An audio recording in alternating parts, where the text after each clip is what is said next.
Station, this is Houston. Are you ready for the event?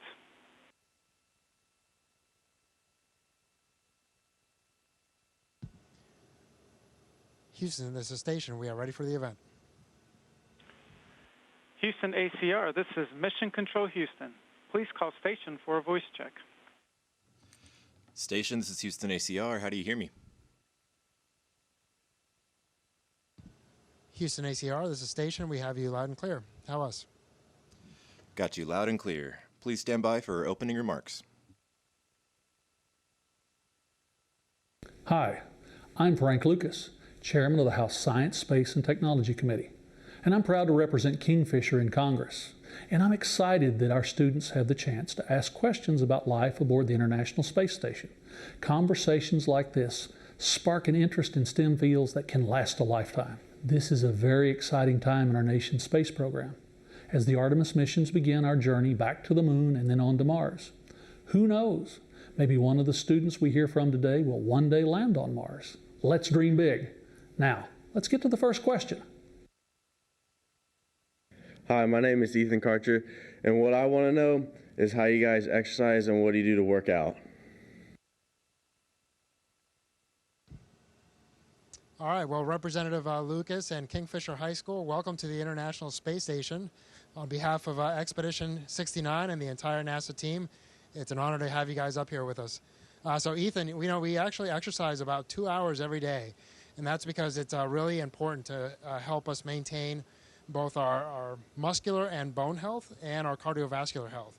And so we primarily use three machines. One is called ARED, which is a resistance machine. It uses 2 vacuum cylinders and a couple of flywheels to provide very similar resistance to what you would feel if you were lifting free weights back on Earth. And so we do a lot of lower body exercise on that machine.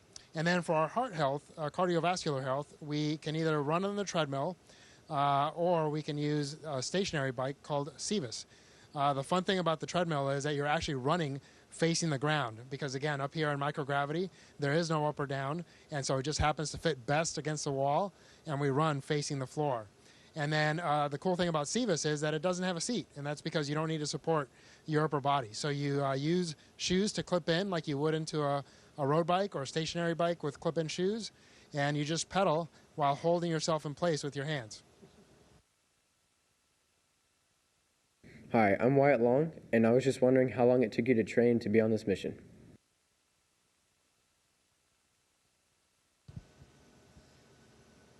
Hey, Wyatt. Yeah, and so training as an astronaut is a continuous process. When you first get selected, for me more than 20 years ago, and for Frank just a few years ago, it's about 2 years of training before you're actually eligible for spaceflight. And after that, you're continuously training and maintaining your proficiency.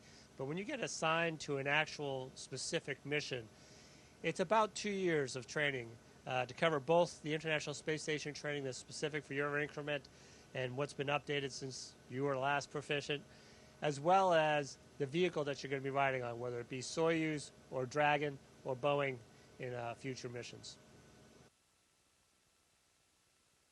Hi, I'm Angela Munoz, and I'd like to know what the most unfavorable thing about space is.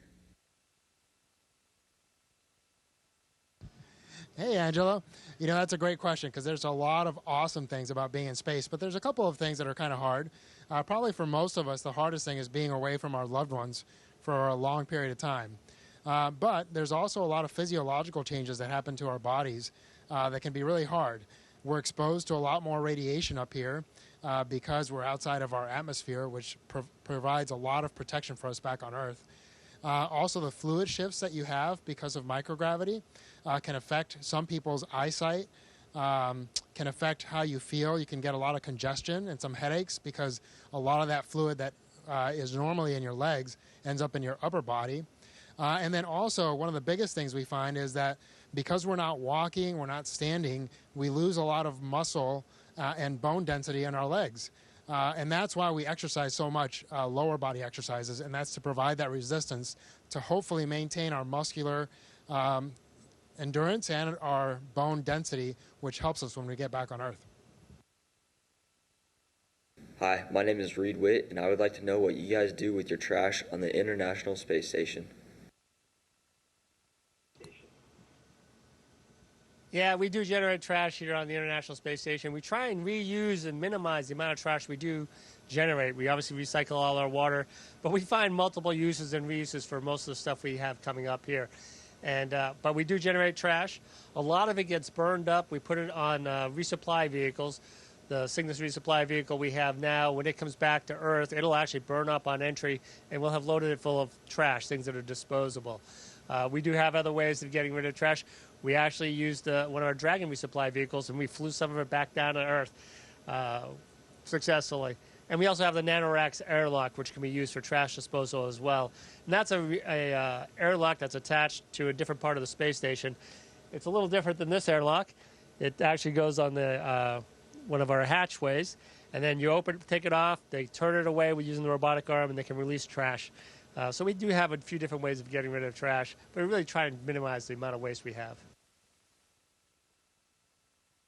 Hi, I'm Audrey Long. How do you adjust to life after seeing how small you are compared to Earth and space? Hey, Audrey. You know, that's a really insightful question, because I think when you're up here, you do appreciate how small we are as a space station, especially as a people. And also, you know, you're humbled by the fact that you're up here representing the NASA team, our nation, and all of humanity. I mean, there's only 7 of us up here in space right now on the International Space Station. You also look down at the Earth and you realize how unique it is as you look out at the rest of our solar system, and really for the most part you just see blackness. And so all of those things hopefully combine to make you feel like you need to be a better person when you come back to Earth, that you need to represent the team well, and that you need to be kind to others, because really, again, our Earth is all we have, and so we need to protect it and protect each other as we move forward. Hi, my name is Andrew Long, and I'd like to know what re-entry is like.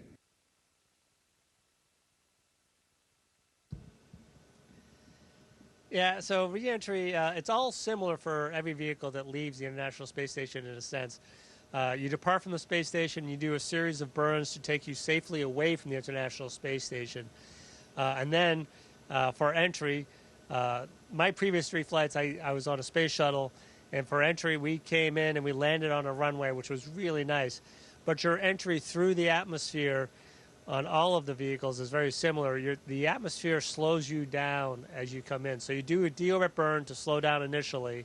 That allows you to enter into the atmosphere and as the atmosphere gets thicker and thicker and you descend into it, there's more and more drag. There's also more and more heating. So we get plasma evolved, which is that orange glow, what we will all see as we're re-entering. For Soyuz and Dragon, they both land under parachutes. The Dragon lands in water and the Soyuz will land on land. And those rides are similar. You'll have drogue chutes that will pull out and you'll feel that. And then you'll have the main chutes will pull out, and you'll really feel that when they catch the air. And you'll slow down and hopefully we'll gracefully touch down on the water for us and on land for Frank. Hi, I'm Savannah Rehrman, and I was wondering, what is the most interesting question you've ever received about your career path, and how did you answer it? Hey, Savannah, first of all, we really like your jacket. You know, I think the most interesting question I've been asked, or most difficult question, is what was my biggest failure? And I think that's a really important question, because it's important to know that even as astronauts, maybe especially as astronauts, we fail a lot. And it's okay to fail. It's not okay to fail because of a lack of effort or because of a bad attitude or because you just weren't ready when you could have been. But it is okay to fail because you're trying really hard things or you're challenging yourself. Matter of fact, if you're not failing, you're probably not doing that quite enough. And so you want to challenge yourself even as you have successes as you go on. You know, for me, I've been lucky enough to have several careers at this point. And along each path, I've had major setbacks or major speed bumps that I hit. But always I was able to learn from it, kind of pick myself up, and continue forward and be better off because of those experiences. Hi, I'm Brantley Johnson, and I would like to know, what do you do for entertainment?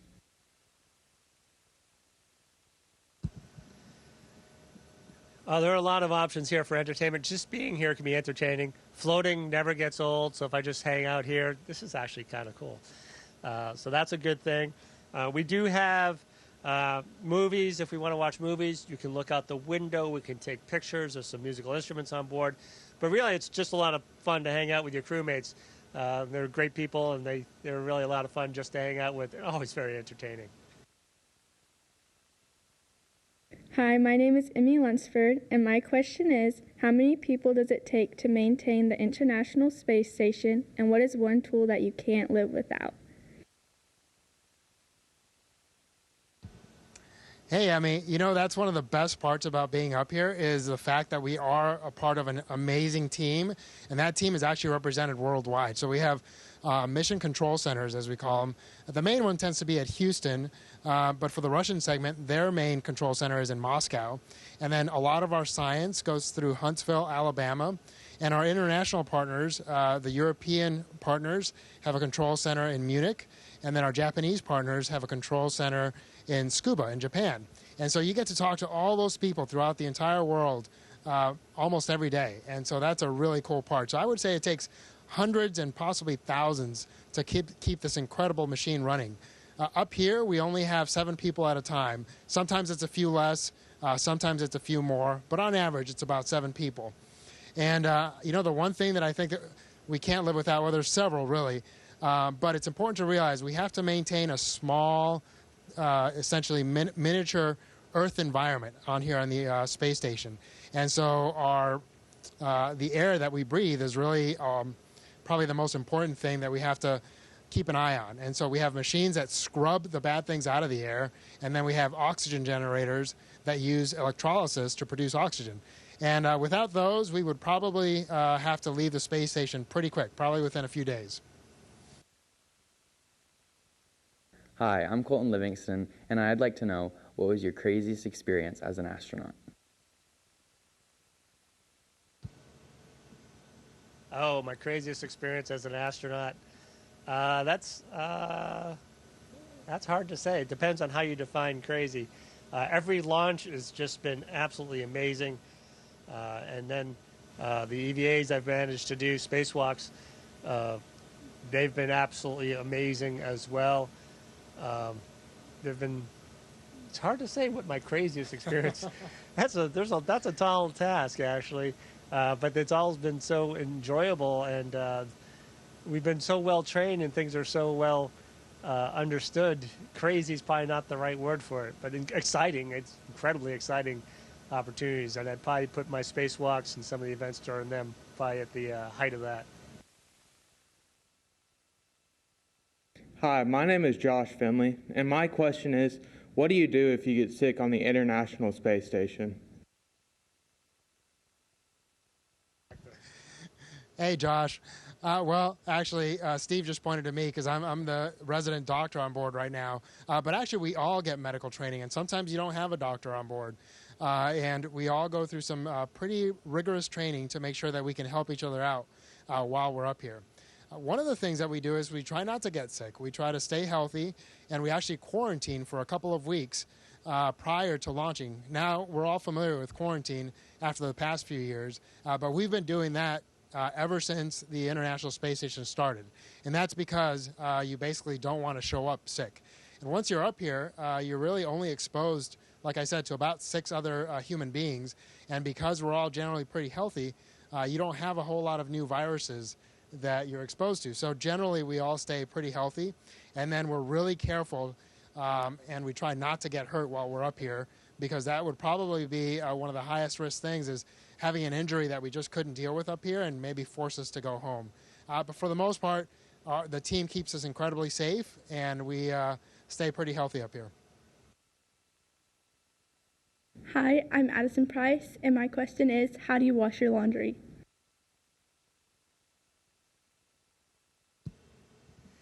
Addison, we don't wash our laundry.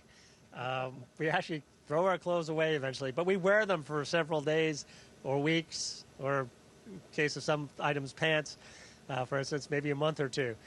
So we really don't wash our laundry. We basically throw it away. And that's sort of an issue going forward. Water is such a precious resource, and how would we clean these items? And So far, we've determined that the most efficient way to manage that is basically throwing our clothes away. As we go further into space, that'll become less and less of an option, so we're going to have to find ways of cleaning. And there are different ways of getting things clean.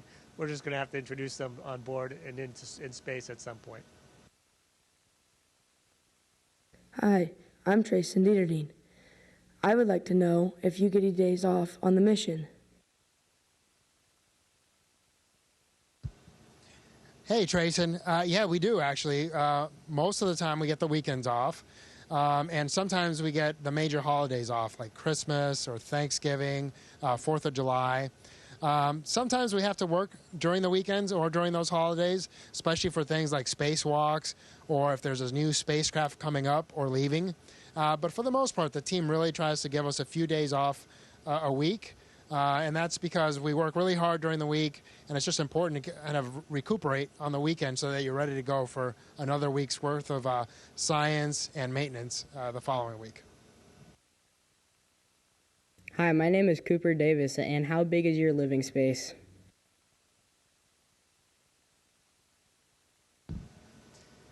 Cooper, actually, we've got a lot of room on board the International Space Station. It is a laboratory, however, and there's wires and computers and power supplies hanging off of everything, so it's really not a living space.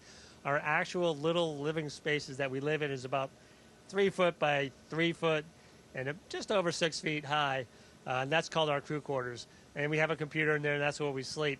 But we actually just use the whole volume, which is about as big as, they say, a 5-bedroom house, essentially, which is very spacious for the 7 crew members on board. So you have a lot of living space, but it's not the type of living space where you have a couch and a TV and can just kick back and relax.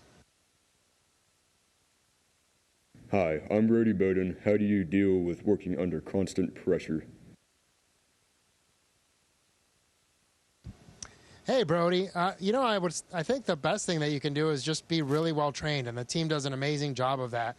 And so when you show up here, your training has been so good that generally you don't feel a ton of pressure. Now, we do have cameras everywhere, and the team's watching, and obviously we're doing a lot of important science. This is the most expensive thing ever created by human beings. So there is a little bit of pressure to make sure you don't break things. But our training is fantastic.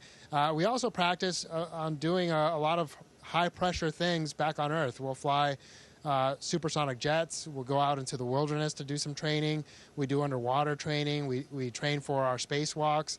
And all those things kind of combine to help you deal with that pressure and just kind of remain calm even in stressful situations.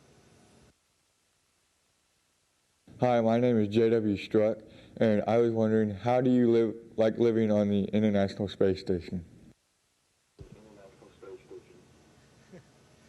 So living on the International Space Station is pretty fantastic. They maintain it in a very comfortable way.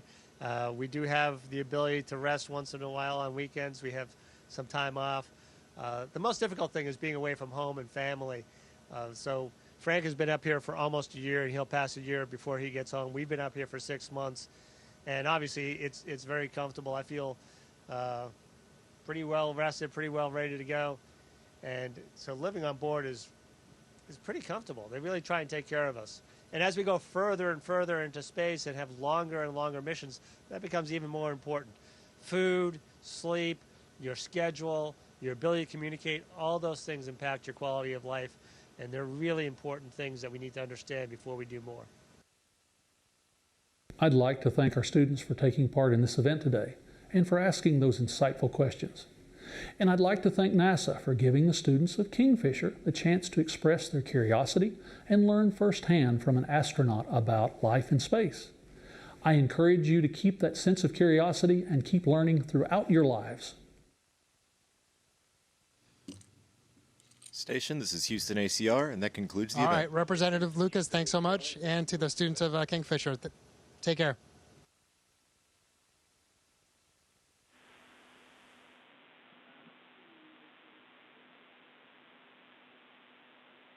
Thank you to all participants. Station, we are now resuming operational audio communications.